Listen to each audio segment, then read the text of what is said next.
বিনয়ের সহিত আল্লাহ তাআলা ডাক দিতেছেন, ইয়া আইয়ুহাল্লাযীনা আমানু। আল্লাহ বলেন, মুমিন তুমি নিজে জাহান্নামের আগুন থেকে বাঁচো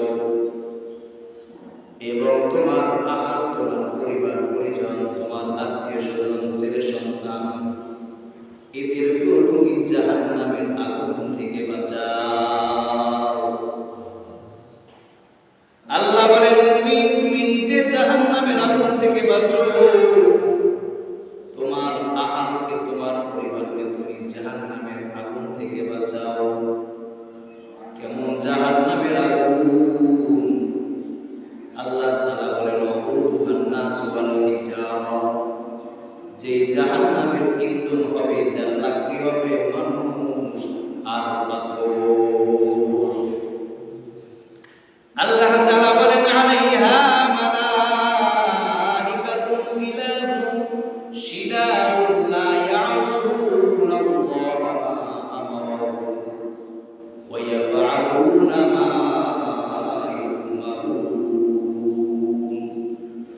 আল্লাহ তাআলা বলেন, জাহান্নামের মধ্যে আল্লাহ তাআলা এমন ফেরেশতা নিযুক্ত করে রেখেছে যে ফেরেশতাদের দিলের মধ্যে কোনো মায়া নাই, কোনো মহব্বত নাই। তাদের দিল হবে শক্ত, পাষণ্ড হৃদয়ের অধিকারী। এমন ফেরেশতা আল্লাহ জাহান্নামের মধ্যে নিযুক্ত করে রেখেছেন।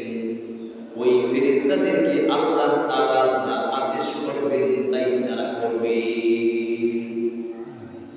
হাদিসের মধ্যে আছে, নবী আমার বলেন, আল্লাহ তাআলা নাফরমানদেরকে শাস্তি দেওয়ার জন্য জাহান্নামের মধ্যে যেই ফেরেশতা আল্লাহ রেখেছে,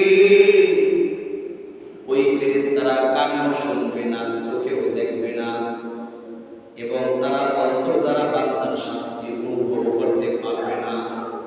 এই জন্য ওই ফেরেশতারা সর্বহালাতে সবসময় নাফরমানদেরকে, জাহান্নামীদেরকে শাস্তি দিয়ে যাবে। কারণ তারা চোখে দেখবে না, এই জন্য তাদের মায়া লাগবে না, অন্তরে শুনবে না, বান্দা চিৎকার করবে।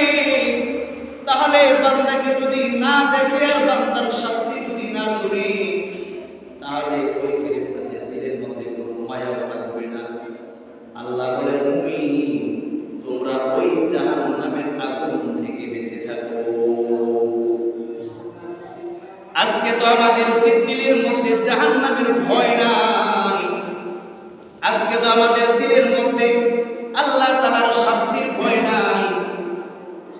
এই জন্য আমাদেরকে আল্লাহ কেন দুনিয়ায় প্রেরণ করেছেন সেই আসল উদ্দেশ্য ভুলে গেছি। আল্লাহ কেন দুনিয়ায় প্রেরণ করলেন আর আমরা কি করতেছি? এর কারণ হলো আমরা জাহান্নামকে সামনে দেখি না, জাহান্নামের ভয় নাই। এই জন্য আমাদের দিলের মধ্যে যা চায়